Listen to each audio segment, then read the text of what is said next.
अ, हम चलते हैं जी।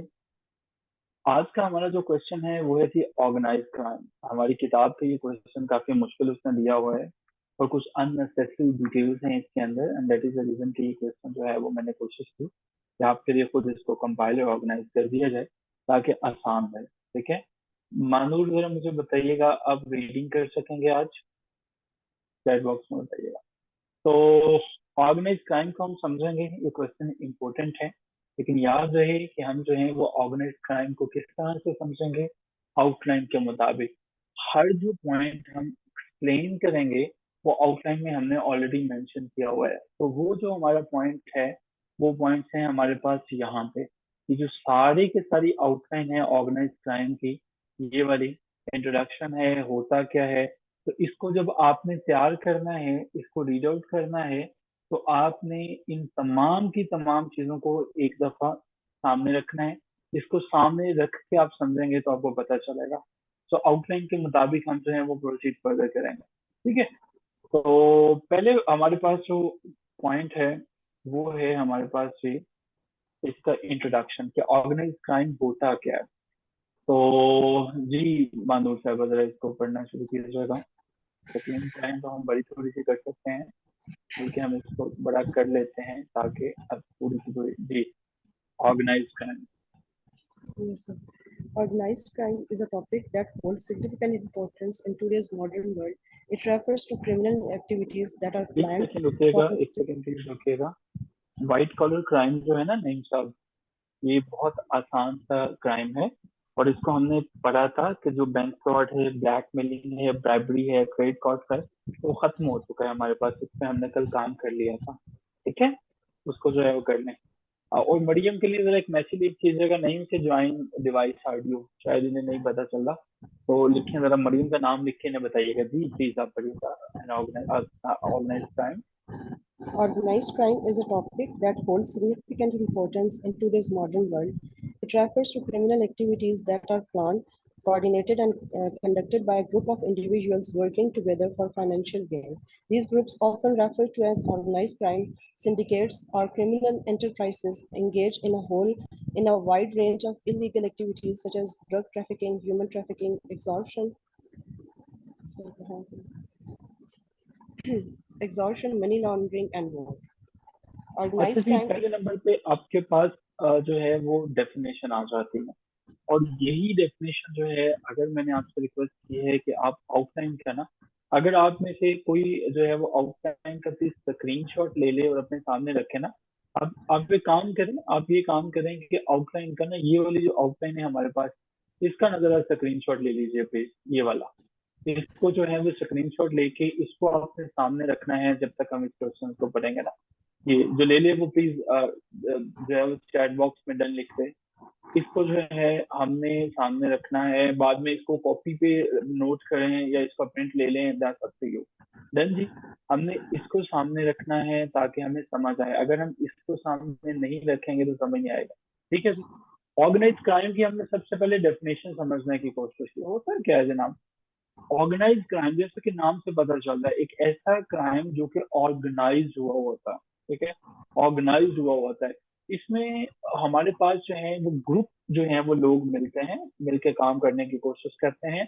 क्यों मिलके काम करने की कोशिश करते हैं? क्योंकि उनका यहाँ पे अपना जो है वो फाइनेंशियल गेन शामिल होता है। अगर उनका फाइनेंशियल गेन शामिल ना हो तो क्या होगा कि वो लोग जो है काम कभी भी इकट्ठे नहीं करेंगे।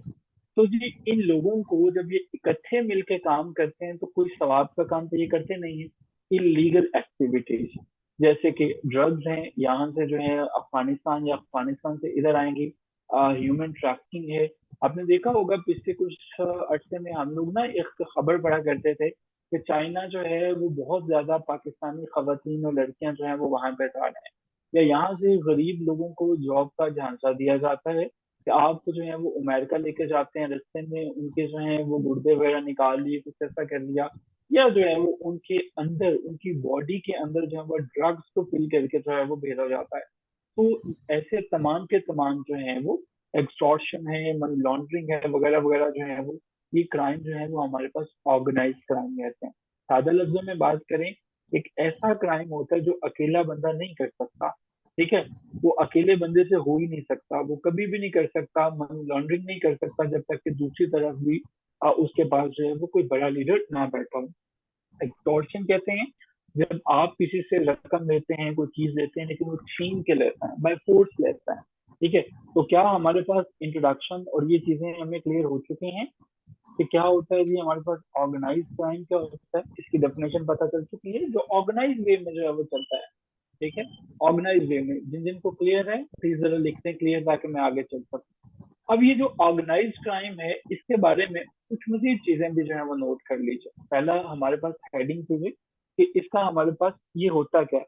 अब इम्पोर्टेंस क्या है कि क्यों जनाब हमने ऑर्गेनाइज क्राइम को समझना है, ऑर्गेनाइज क्राइम के फीचर्स क्या हैं। हर चीज के कुछ ना कुछ फीचर्स होते हैं ना, तो ये जो ऑर्गेनाइज क्राइम लोग मिलजुल के करते हैं इसके फीचर्स के ऊपर जो बात करने की कोशिश करते हैं वो कहती है। Organized crime is characterized by several key features. These includes a hierarchical structure with leaders and subordinates, a division of labor where each member has specific roles and responsibilities, long-term continuity of criminal activities, violence or the threat of violence to maintain control and protect interests, and corruption of public officials and institutions to facilitate their operations. Thank you so much. अच्छा जी, ये जो crime है organise crime है, इसके कुछ ना कुछ features हैं। आप जब कोई नया फोन खरीदते हो तो उसके फीचर्स होते हैं ना। दूसरे नंबर पे, पहले नंबर पे आपने डिफाइन किया होता क्या, फिर इसके फीचर्स पे बात की, ये आपके पास दूसरा पॉइंट है, तो इसको हमेशा इसी तरतीब में आपने लिखना है। इसके फीचर्स ये हैं कि जनाब इसमें एक स्ट्रक्चर पाया जाता है। सबसे पहले माफिया का कोई ना कोई हेड होता है, कोई ना कोई स्ट्रक्चर होता है। जैसे पाकिस्तान में अल्ताफ हुसैन की एक जमात है MQM। अच्छा, MQM जो है वो उसमें अल्ताफ भाई जो है वो सबसे बड़े लीडर्स हैं। अब उन्होंने काम बांटे हुए हैं कि ये काम जो है वो, इसका काम लाश को जो है वो ठिकाने लगाना है। मरीम साहब आप सिंध से हैं, क्या वाकई ऐसा होता था वहां पे? अब तो सुन हो गया 9/11 जो है ना, एंटोन लाइवन अपनी किताब में लिखता है कि 9/11 बेसिकली जो है वो, सॉरी, जीरो लाइन जो है वो कुछ 011 कुछ ऐसा है, वो इल्ताफ हुसैन के घर का जो है वो नंबर था। तो इन लोगों ने, और इल्ताफ हुसैन एक आम सा बच्चा होता था, महाजरों की बातें करना शुरू की, तकरीरें करना शुरू की, इन लोगों ने उनको उठा लिया। तो अब क्या था, इसने एक अपनी जमात जो है वो बना ली। कहा जाता है कि एक टेररिस्ट ऑर्गेनाइजेशन है, लेकिन ऑब्वियसली पॉलिटिकल ऑर्गेनाइजेशन भी है। आजकल तो PTI को भी टेररिस्ट ऑर्गेनाइजेशन कहा जा रहा है, इस पर बैन लगाया जा रहा है। तो हमारे पास नॉर्मली जो ऑर्गेनाइजेशन होती हैं उनके रोल्स एंड रिस्पॉन्सिबिलिटीज होते हैं। एक मूवी है, इंग्लिश मूवी है एक्सट्रैक्शन के नाम से, मैंने कल भी बात की थी। अच्छा, उसमें भी एक जो है वो आपने देखा होगा, जब अंडरवर्ल्ड के लोग होते हैं, अंडरवर्ल्ड के डॉन होते हैं, वो क्या करते हैं जनाब, उन लोगों के बच्चों को जब पकड़ते हैं, काबू करते हैं, तो उनके अपने रोल्स एंड रिस्पॉन्सिबिलिटीज को देखते हैं। हर बंदे का लीडर है, उसका एक अपना रोल है। लीडर का रोल क्या है? कहीं तो कोई मसला बन गया है, डिप्टी कमिश्नर के साथ, प्राइम मिनिस्टर के साथ, मिनिस्टर के साथ, वो उधर चले जाते हैं। ठीक है।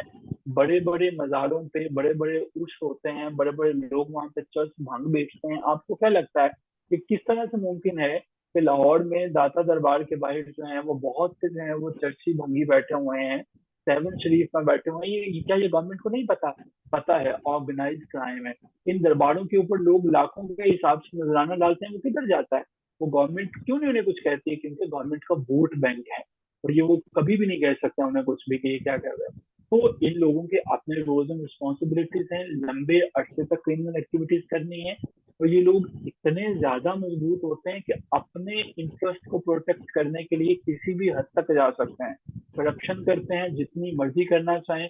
और बाज औकात तो गवर्नमेंट भी इन्हें फैसिलिटेट करती है, इन्हें इस तरह के काम करने में। आपने राव अनवार का नाम सुना हुआ है किसी ने? पाकिस्तान के अंदर जो इनकाउंटर स्पेशलिस्ट हुआ करता था, राव अनवार। नकीबुल्लाह महसूद का भी उसने कत्ल किया, राव अनवार। अब वो क्या था, इसको कौन सपोर्ट करता था? उसको ये करता था। देखें, ये है जी हमारे पास ऑर्गेनाइज्ड क्राइम का है, ऑर्गेनाइज बिखरा हुआ नहीं है। जी प्लीज, नंबर सी पे हम जो है वो समझना चाह रहे हैं ऑर्गेनाइज क्राइम में कि अभी जो रिसेंट ईयर्स हैं इसमें इसकी डेवलपमेंट कैसे हुई है। ठीक है, ग्रोइंग इंटरसेक्शन जो है वो, ऑर्गेनाइज क्राइम जो है वो दुनिया तेजी से बदल रही है। तो दुनिया ने जो है वो अब दुनिया ने सोचा, ऑर्गेनाइज क्राइम वालों ने सोचा यार सारी दुनिया टेक्नोलॉजी पे जा रही है, तो हम भी क्यों ना अपने कुछ क्राइम को जो है वो साइबर पे लेकर जाएं। अब देखते हैं कि ये क्या होता है। जी please. In recent years, there has been a growing intersection between organized crime and crime. Cybercrime refers to criminal activities conducted through digital technologies, targeting individuals, organizations, and even governments. Organized crime groups have recognized the potential of cybercrime for profit and have increasingly incorporated in it their illicit operations. They utilize various cyber techniques such as hacking, identity theft, and online fraud to further their criminal objectives.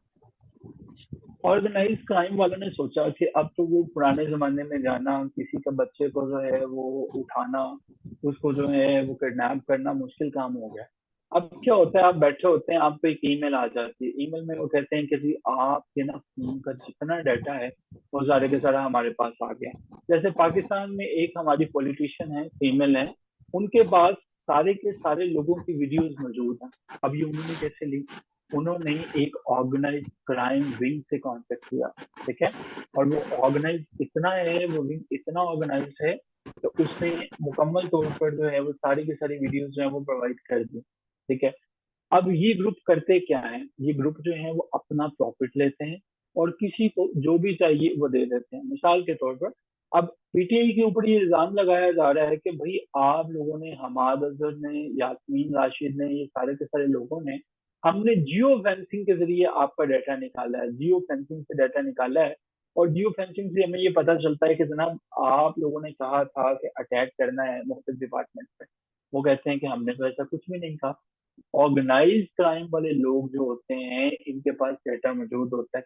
क्यों अचानक से आपको जो है वो message आ जाता है कहीं से कि जी आपका नाम फलां फलां फलां है, आपका नंबर फलां फलां फलां है, तो हाँ आपका जो है वो इतना 10 लाख का इनाम निकला। वो कहाँ से लेते हैं ये नंबर?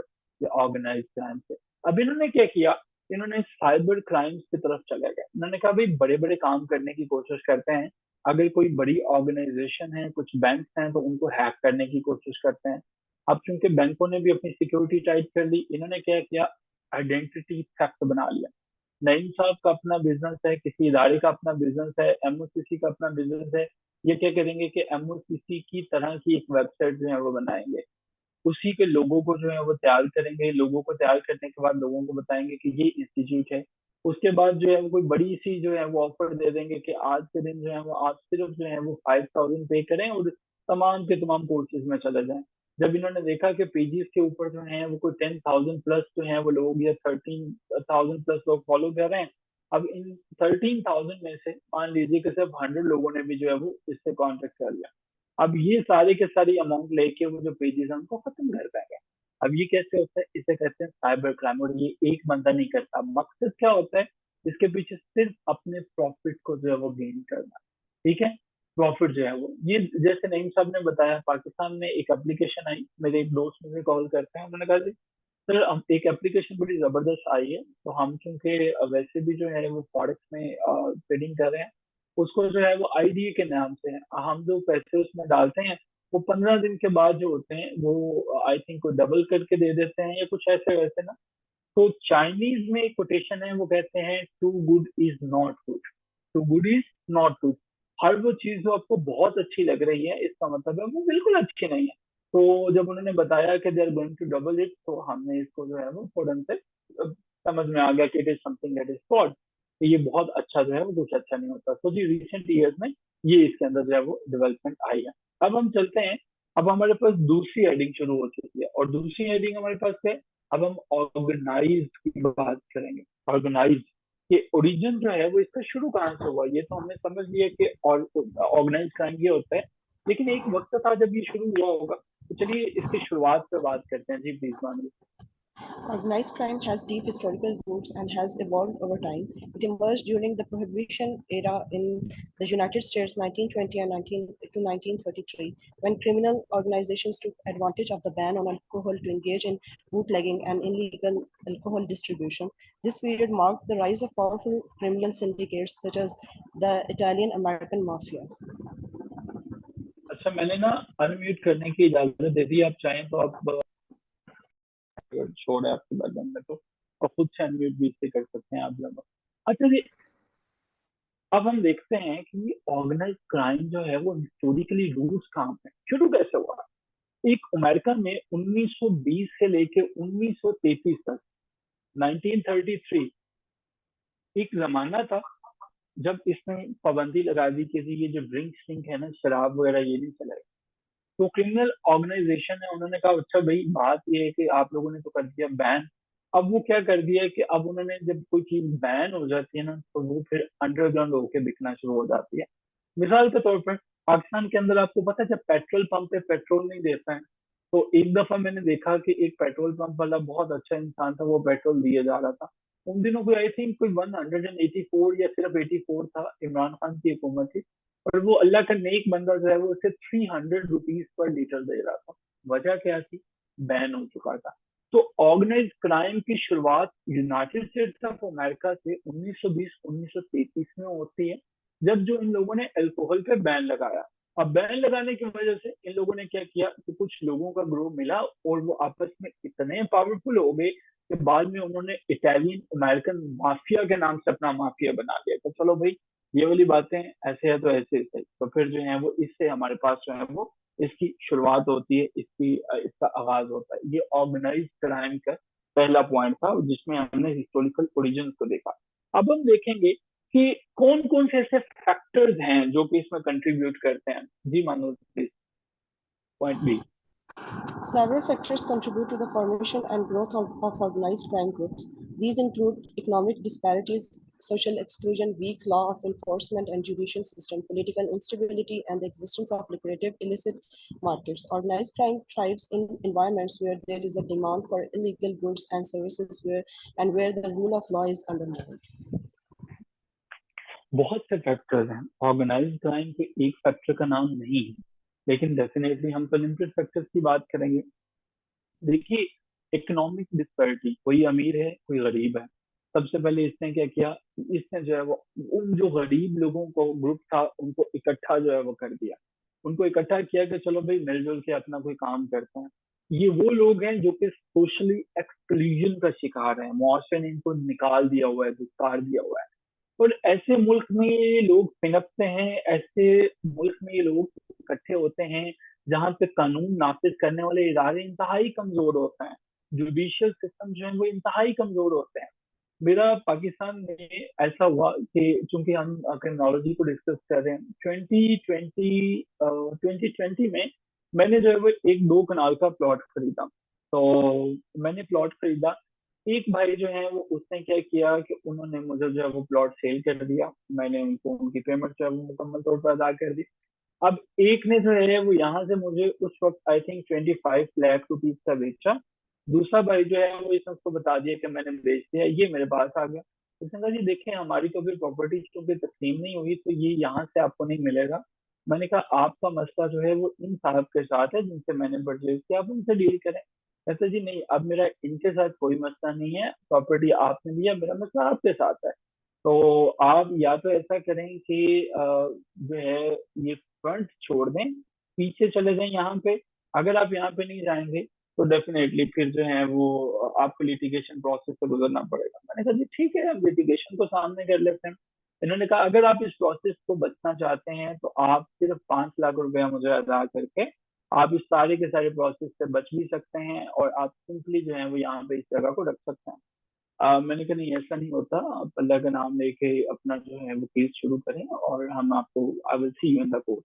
तो ये एक ब्लैकमेलिंग का नया तरीकेकार है जिसमें एक जो है वो फर्द पे करेगा, दूसरे वाला जो है वो अपने भाई को बताएगा या कुछ कहेगा, वो आपको लिटिगेशन में इन्वॉल्व कर देगा।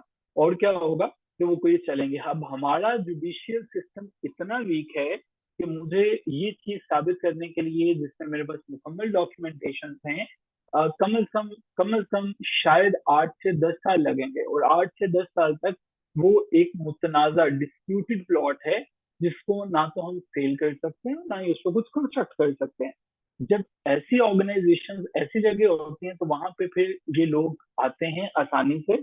ये जो इकोनॉमिकल डिस्पैरिटीज का शिकार होते हैं, वीक लॉ इन्फोर्समेंट है और जुडिशियल सिस्टम वीक है, पॉलिटिकल इंस्टेबिलिटी है, फिर ये लोग वहां के आगे क्राइम को देखते हैं। क्राइम जो है वो हमारे पास यहाँ पे पिनपता है। ठीक है जी जी जी, बहुत से फ्रॉड के तरीके हैं और ये आप मेंशन भी कर सकते हैं अपने पेपर में। It it falls under the category of property fraud, white collar fraud जो है वो, ठीक है, जिसमें एक सेल करेगा कोई भी प्लॉट दुकान और दूसरा आपसे आ जाएगा और वो आपको मजीद पैसे मांगेगा। बेसिकली ऐसा नहीं है कि उसने वो पैसे लेके आपकी जान छोड़ देनी होती है, वो आपको मजीद इन्वॉल्व करेगा उसके अंदर, जो है वो मजीद आपको करेगा।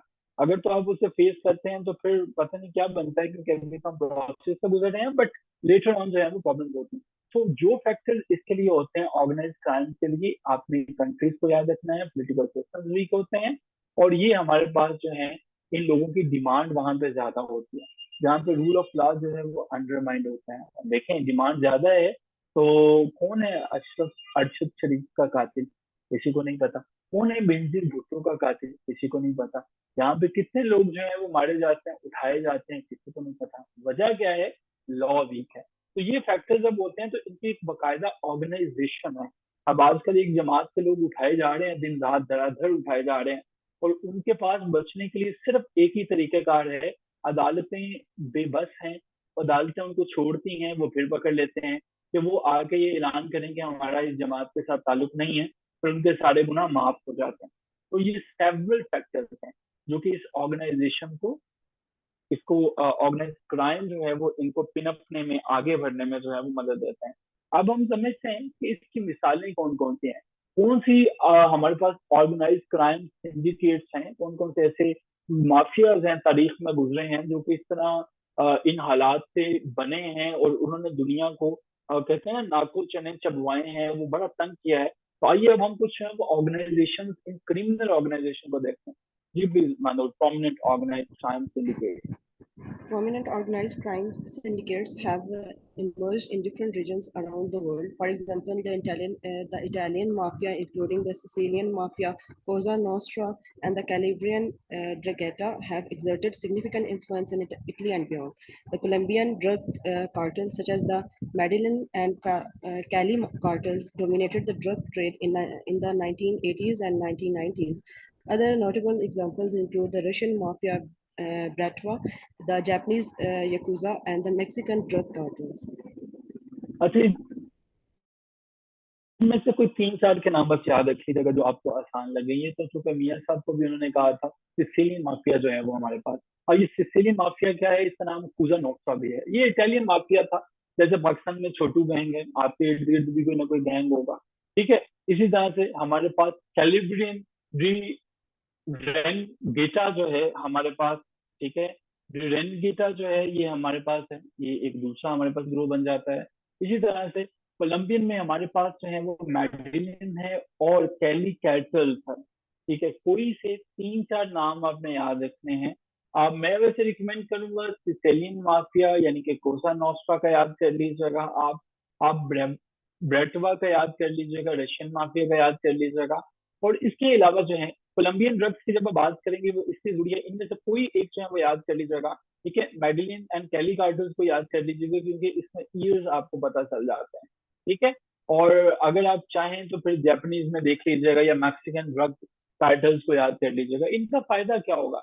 ये वो तंजीमें हैं जो कि जैसे जैसे कानून कमजोर था तो ये बनती चले गई। अब हमारे पास भी कानून तो आ गया, ऑर्गेनाइज क्राइम क्या होता है पता चल गया, ऑर्गेनाइज क्राइम जो है ये भी पता चल गया कि इसके फीचर्स क्या क्या हैं, क्यों इन्होंने साइबर सिक्योरिटी की तरफ आए, ये भी पता चल गया, शुरू कहाँ पे हुआ, इसके फैक्टर्स कौन कौन से थे। ऑर्गेनाइज क्राइम ग्रुप्स की मिसालें भी पता चल गई, लेकिन भैया कैसे करेंगे? ये क्राइम जब कहीं तो होता है तो ये कैसे पता चलेगा कि छोटू गैंग ने इतने लोगों को मार दिया, बड़े गैंग ने इतने लोगों को मार दिया, इतने घर चोरी हो गए, कराची में इतने डाके बढ़ गए, ये कैसे पता चलेगा? मेजर करना तो बहुत बड़ा मुश्किल काम है। चलिए इसको समझने की कोशिश करते हैं। जी please. Measuring organized crimes. Measuring the extent and impact of organized crimes poses several challenges. Criminal organizations operate clandestinely, making it difficult to gather accurate data on their activities. They often use sophisticated methods to conceal their operations and maintain a low profile, making it challenging for law enforcement agencies and researchers to assess the true scale of organized crimes. अच्छा जी, organised crime में ना ऐसा होता है कि ये जो criminal organisation है ना, ये इतनी क्लैंडेस्टिनली काम करती हैं, सीक्रेटली काम करती हैं, छुप के काम करती हैं कि पता नहीं चलाया जा सकता कि ये कौन है, ठीक है। और इतने उनके पास सोफिस्टिकेटेड मेथड्स होते हैं अपने ऑपरेशन को मेंटेन करने के, कि रवायती पुलिस का जो हाल है वो तो आपको पता ही है, हमारी पुलिस का ना, वो क्या हाल है। आर्मी हमारे एक प्रोफेशनल इदारा है, वो तो बिल्कुल ही इदारा है, सेपरेट है। लेकिन हम जो है पुलिस की अगर बात करें तो पुलिस तो सोच भी नहीं सकती है कि उनके पास इतने इतने वेपन्स और बाकी चीजें होते हैं कि वो अपने ऑपरेशन को कंप्लीटली छुपा के करते हैं। दूसरी, ये ऑर्गेनाइज क्राइम वाले लोग जो हैं वो बड़े बड़े आला पढ़े लिखे दिमागों को हायर करता है। लॉ इन्फोर्समेंट एजेंसी से जो बंदे रिटायर हो चुके होते हैं, ये उनको हायर करता है। उनको जो है वो पाकिस्तान से या जिस कंट्री में ये बेस्ड होते हैं वहां से बाहर भेजते हैं, वहां पे उनका सेटअप बनाते हैं। और उनका काम होता है कि इनको जो है वो इंस्ट्रक्ट करना कि अब हमें काम कैसे करना है। और ये लॉ इन्फोर्समेंट एजेंसीज के जो बंदे होते हैं ये भी इन्हें गाइड करते हैं। Definitely they are working for the money. तो हम इनको जो है जब मेजर करना होता है, अब हमारे पास जो है पहला पॉइंट है कि इनका इम्पैक्ट क्या होता है। इनके जो मेथड्स हैं, हमने ये देख लिया कि वो ऑपरेशन बड़े छुपे हुए होते हैं, ठीक है। और ये चैलेंजिंग टास्क होता है लॉ इन्फोर्समेंट एजेंसीज के लिए, खसूसन हम थर्ड वर्ल्ड कंट्रीज की बात कर रहे हैं, कि वो इतने बड़े स्केल पे ऑर्गेनाइज क्राइम को जो है वो काबू कर सकें। अब देखते हैं कि बहुत सी कंट्रीज ऐसी हैं, चैलेंजेस हैं, ये लोग बड़ी मेहनत करते हैं, लेकिन फिर भी वो अपना काम करते हैं। अमेरिका है, कनाडा है, जो डेवलप कंट्रीज है, वो कैसे पकड़ते हैं। चलिए आगे चलते हैं जी please. Despite these challenges, various methodologies and indicators are used to assess the presence and influence of organized crime. These include law enforcement data, intelligence reports, financial analysis, and surveys among affected communities. Indicators may include the number of arrests and prosecutions, seizure of illicit goods, and assessments of the economic impact of organized crime activities. अच्छा जी, law enforcement agencies अपनी पूरी कोशिश करती हैं, intelligence report इकट्ठी करने की कोशिश करती हैं। हाफिज सईद जो हैं वो जमातुल दावा के बहुत बड़ा नाम है। आर्मी ने उन्हें जो है वो कश्मीर के लिए तैयार किया। एंटोन लाइवन ने अपनी किताब में, इनके साथ जमली आलूदी ने भी लिखा। ये सब के सब जो है वो फाइनेंशियल एनालिसिस उनके देखते हैं, सर्वेज करते हैं। फिर उन्हें पता चलता है कि हाँ, इस इलाके में ये जो बंदा है, ही इज डूइंग समथिंग जो कि रॉन्ग है। ये बैंकों की ट्रांजेक्शन पे क्यों गवर्नमेंट आपकी चेक एंड बैलेंस लगाती है कि भाई आप जो है वो एक दिन में इतने पैसे निकलवा सकते हो, आप इतने पैसे निकलवाओगे तो मैं टैक्स चार्ज करूंगा। एटीएम से इतनी लिमिट है, इससे इतनी लिमिट है। ये क्यों लिमिट रखी जाती है? ताकि आपको ये पता चलता रहे कि कहीं ऐसा तो नहीं है कि मनी लॉन्ड्रिंग हो रही है, रकम कहीं पे जा रही है। तो ये लोग जो हैं इन चीजों का इस्तेमाल करते हैं, इंटेलिजेंस रिपोर्ट, फाइनेंशियल एनालिसिस को, सर्वेज को यूज करते हैं, ये इंडिकेटर्स इन्हें बताते हैं। फिर ये अरेस्ट भी करते हैं, प्रोसिक्यूट भी करने की कोशिश करते हैं। लेकिन ये प्रोसिक्यूशन जो है, और ये बहुत कम लोगों को क्रिमिनल एक्टिविटीज को पकड़ते हैं। ऐसा नहीं होता है कि ये सब के सब को खत्म कर दें। इवन अमेरिका जैसे मुल्क में भी ये जो ऑर्गेनाइजेशन हैं वो बड़ी कामयाबी से चल रही हैं। जी, accurate measurement of organised crime is crucial for effective policy.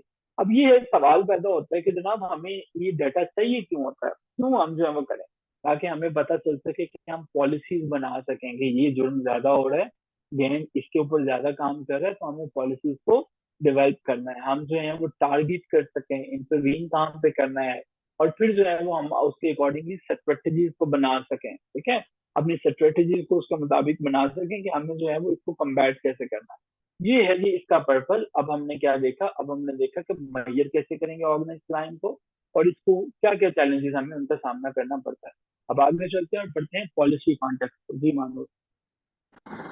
Government employ different policy frameworks and approaches to combat organized crime. These include legislative measures to strengthen law enforcement capabilities, enhance penalties for organized crime offenses, and facilitate international cooperation in investigation and prosecutions.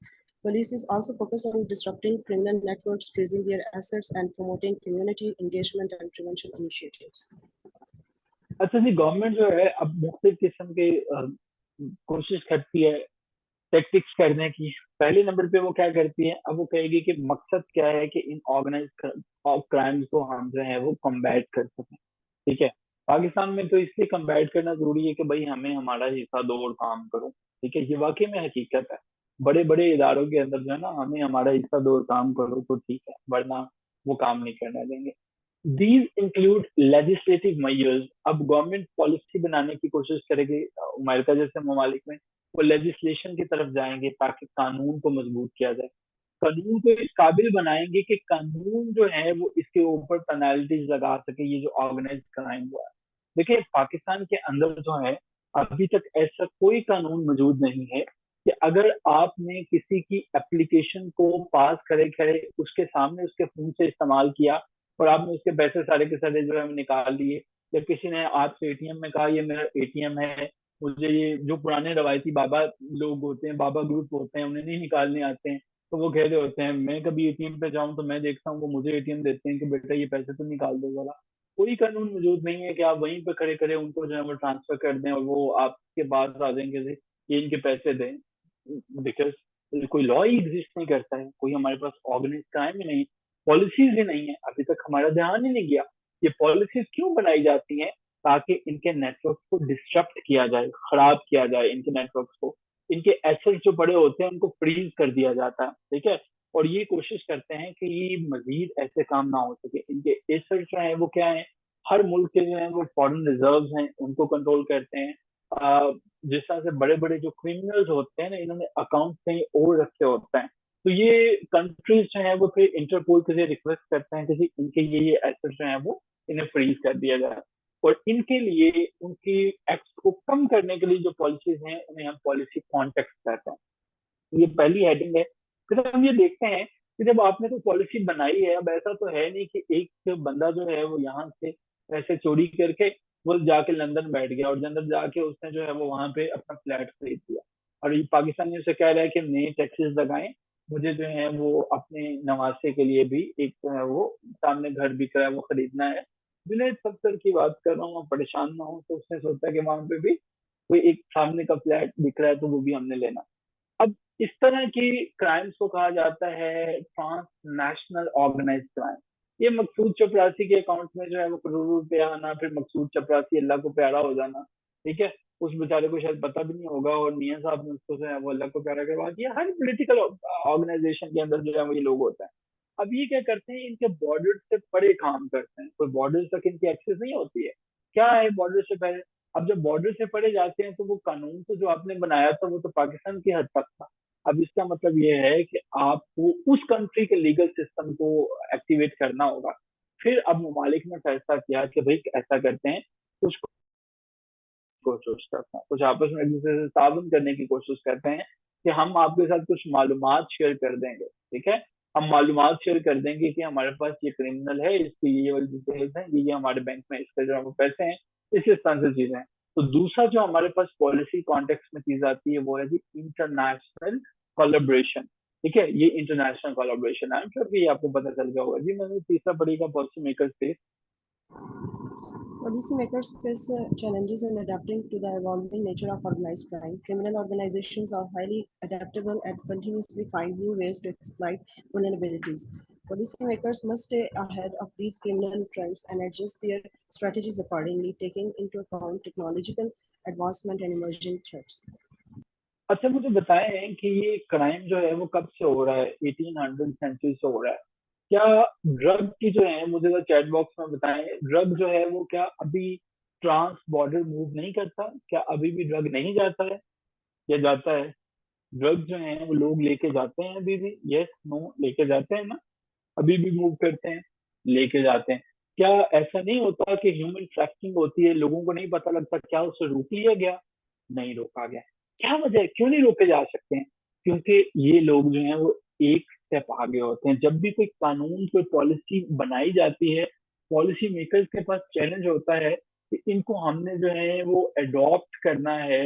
हमने crime जिस तरह से उन्होंने खुद को modern किया है, हमने भी उसके मुताबिक अपने आप को मॉडर्न बनाना है। लेकिन मसला ये है कि इनको मॉडर्नाइजेशन की तरफ जाते साल हर साल लग जाते हैं, और ये जो जो क्रिमिनल्स हैं ये एक दिन में अपनी पॉलिसी जो है वो बना लेते हैं। जैसे ना एक जगह पे एक छोटा सा लाइक लोग कह लीजिए या इसको एंटीडोट कह लीजिए, एक इदारे में ना एक जगह पे दरख्त था तो वो दरख्त जो है वो कट गया। अब कट के जो है वो दरख्त जो है वो भैंस के बच्चे के ऊपर आके गिर गया। अब उन्होंने कहा कि जी आंधी की वजह से ये दरख्त टूटा है, टूट के गिर गया है, तो अब इसका क्या करें? उन्होंने कहा क्योंकि ये गवर्नमेंट की जगह है तो अब हमें सबसे पहले गवर्नमेंट से इजाजत लेनी पड़ेगी कि क्या इस दरख्त के इतने हिस्से को हम काट दें, क्योंकि अगर हम गवर्नमेंट की इजाजत के बगैर काटेंगे तो जो काटेगा उसको जेल हो जाएगी। उन्होंने जो है वो किसको लिखा? उन्होंने लिखा जी महकमा जंगलात को खत लिखा फौरन से, यदि ये है, महकमा जंगलात वाले बंदे के पास खत पहुंचा, उसने देखा, हाँ अच्छा ये वाली सिचुएशन है, उसने जो है वो भेज दिया डिस्ट्रिक्ट एडमिनिस्ट्रेशन की तरफ कि ये वाली सिचुएशन है। डिस्ट्रिक्ट एडमिनिस्ट्रेशन ने कहा कि अच्छा ये बात है, उसने जो है वो भेज दिया सेक्रेटरीट की तरफ। सेक्रेटरीट से जो है वो जवाब आया तो 7 दिन बाद उतनी देर में भैंस का बच्चा मर चुका था। ठीक है। तो गवर्नमेंट इदारे और पॉलिसी मेकर जो है वो उतनी तेजी से कभी नहीं चलते हैं जितनी तेजी से ये क्रिमिनल चलते हैं। हालांकि इन्हें तो उनसे जो है वो आगे रहना चाहिए, लेकिन इनकी जो स्ट्रेटेजीज होती हैं वो सारी की सारी ओल्ड धकियानूसी पुरानी होती है। यही वजह है कि ये कभी भी कंट्रोल नहीं होता है। ठीक है। तो यही वजह है कि आज भी जुर्म हो रहा है और आज भी सब कुछ चल रहा है, जबकि आज दुनिया के पास फिंगरप्रिंट्स हैं। कहीं पे भी आप जो है आपका डाटा, नादरा के पास जो है जो डाटा है ना, ये पाकिस्तान, आज मैं आपको बड़े पते की बात बता रहा हूँ, जितनी डेवलप्ड कंट्रीज हैं उन्होंने नादरा से सारे का सारा डाटा हमारा लिया हुआ है। ठीक है। आप जब भी किसी कंट्री में जाते हैं तो आप कंट्री में लैंड करने से पहले वो आपका डेटा चेक करते हैं पाकिस्तान से आने वालों का कि आपकी हिस्ट्री क्या है। ठीक है। जो नादरा के पास रिकॉर्ड है, ये इन डेवलप्ड कंट्रीज के पास तो सारे का सारा रिकॉर्ड मौजूद होता है। तो क्यों लिया हुआ है इन्होंने? ताकि ये चेक कर सके सारी की सारी डिटेल्स को, लेकिन फिर भी क्राइम जो है वो होता है। जी please, organised crime and cyber crime, ये मेन हेडिंग बात है। Organized crime and cybercrime. There is a strong relationship between organized crime and cybercrime. Organized crime groups have recognized the immense potential of cyberspace for their illicit activities, and they exploit digital technologies such as the internet and sophisticated hacking techniques to carry out cybercrimes, including identity theft, online fraud, data breaches, and ransomware attacks. अच्छा जी, एक दफा मुझे एक email आती है, वो मुझे कहता है कि आपका हमने सारे का सारा डाटा जो है वो निकाल लिया है, ये आपका वाला जो है वो पासवर्ड है पर्सनल अकाउंट का, इतने पैसे जो हैं वो पेपाल के जरिए या क्रेडिट कार्ड के जरिए मेरे इस अकाउंट में भेज दें, वरना मैं इन्हें पब्लिक कर दूंगा। तो मैंने उससे कहा कि भैया आप ना अभी के अभी इसको पब्लिक कर दो, इसमें कुछ भी नहीं है ऐसा। तो नो वरी। रैंसमवेयर अटैक, जिसमें आपकी ईमेल और बाकी डाटा आपको उठा लेते हैं और उसके बाद क्या करते हैं, आपको ब्लैकमेल करते हैं। ज्वाइन करते हैं दोबारा, यहीं से आगे चलते हैं कि ऑर्गेनाइज क्राइम और साइबर क्राइम क्या होता है, कैसे ये लोग डिजिटल टेक्नोलॉजीज को यूज करते हैं, किस तरह से वेरियस सेक्टर्स जो हैं वो फाइनेंसिस पे ये असरअंदाज करते हैं। उसी लिंक को ज्वाइन करें, यहीं से आगे चलते हैं।